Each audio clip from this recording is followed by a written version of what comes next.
తాకట్లో ఉన్న మీ బంగారాన్ని విడిపించి ఆ రోజు ఆన్లైన్ రేటుకి కొంటాం. Sharma gold company. ఏపీ వ్యాప్తంగా సంచలనం సృష్టించిన తణుకు ఎస్ఐ ఏజీఎస్ మూర్తి ఆత్మహత్యపై పలు అనుమానాలు వ్యక్తమవుతున్నాయి. రాజకీయ నాయకులు పై అధికారుల వేధింపులే కారణమన్న అనుమానాలకు బలం చేకూరుస్తూ నెట్లో ఆడియో వైరల్ అవుతోంది.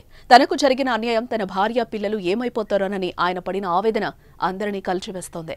తనకు రూరల్ ఎస్ఐగా పనిచేసిన సమయంలో గేదెల చోరీకి సంబంధించిన కేసు మాఫీకి ఆర్థిక లావాదేవీలు జరిగినట్టు వచ్చిన ఆరోపణలో తన ప్రమేయం లేకపోయినా తనను బలిపశం చేశారని అప్పటి నుంచి మూర్తి తీవ్రంగా కుమిలిపోతున్నట్లుగా పోలీసు వర్గాల్లో చర్చ నడుస్తోంది. ఆయన ఆత్మహత్య చేసుకోవడానికి 2-3 రోజుల ముందు ఎస్ఐ మూర్తి తన స్నేహితుడితో మాట్లాడినట్లు ఆడియో వైరల్ అవుతోంది. పై అధికారులు తనను ఏ విధంగా బలిపశం చేశారనే విషయమై స్నేహితుడి వద్ద వాపోయినట్లుగా తెలుస్తోంది. ఎస్ఐ మూర్తి మాట్లాడిన ఆడియో సంభాషణ ఇప్పుడు చూద్దాం. రేంజ్కి రిపోర్ట్ చేయమని వచ్చింది ఆటో రేంజ్కి. అదేంటిది? డిఎస్సి ఇచ్చారు. రేంజ్ రిపోర్ట్ చేయమన్నాడా? ఏమన్నా ఏమైతే యాక్షన్ తీసుకున్నారటి తెలీదు.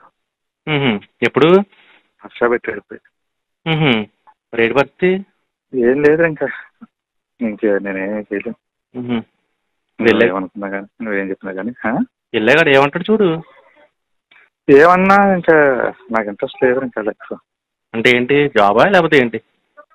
లైఫ్ ఇంట్రెస్ట్ లేదురా, నా వల్ల కాదురా. చాలా ఇబ్బందిగా ఉందంట. నన్ను మోసం చేసిన హ్యాపీగా ఉన్నా తప్ప నీ అమ్మ కర్మ. కానీ ఫర్దర్ ఏంటి అనేది ఇంకా నువ్వే డిసైడ్ చేసుకోరా. ఇక నేను చెప్పేది ఇంకేం లేదు, నా చేతిలో లేదు, నా వల్ల కాదురా. దాకేదో పెట్టి అలా గెంటుతున్నాను కానీ కృష్ణగా మరిగాడు ఆ నాగేశ్వరరావు చేసిన పనికి నిజంగా ఈరోజు నేను ఇంకా ఏదో అలాగే గెంటుతున్నాను. పొల్లి వీఆర్ భీమవరం కదా, సర్లే చూద్దాం. మరి సడన్ గా మళ్ళీ రేంజ్ కూడా ఏంటి తెలీదు. ఏమో ఇప్పుడు వచ్చింది, ఆర్డర్ పెట్టారు. వాళ్ళు ఇప్పుడు దాకా ఉన్నావు, ఇప్పుడు వెళ్ళి ఒకసారి అసలు కనబడాడు.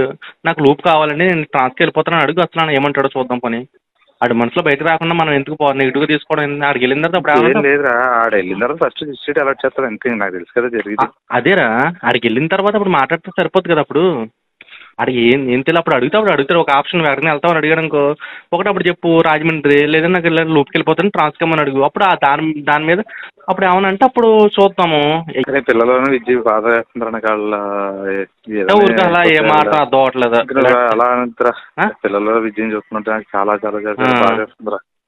అలా ఏమన్నా ఉందా?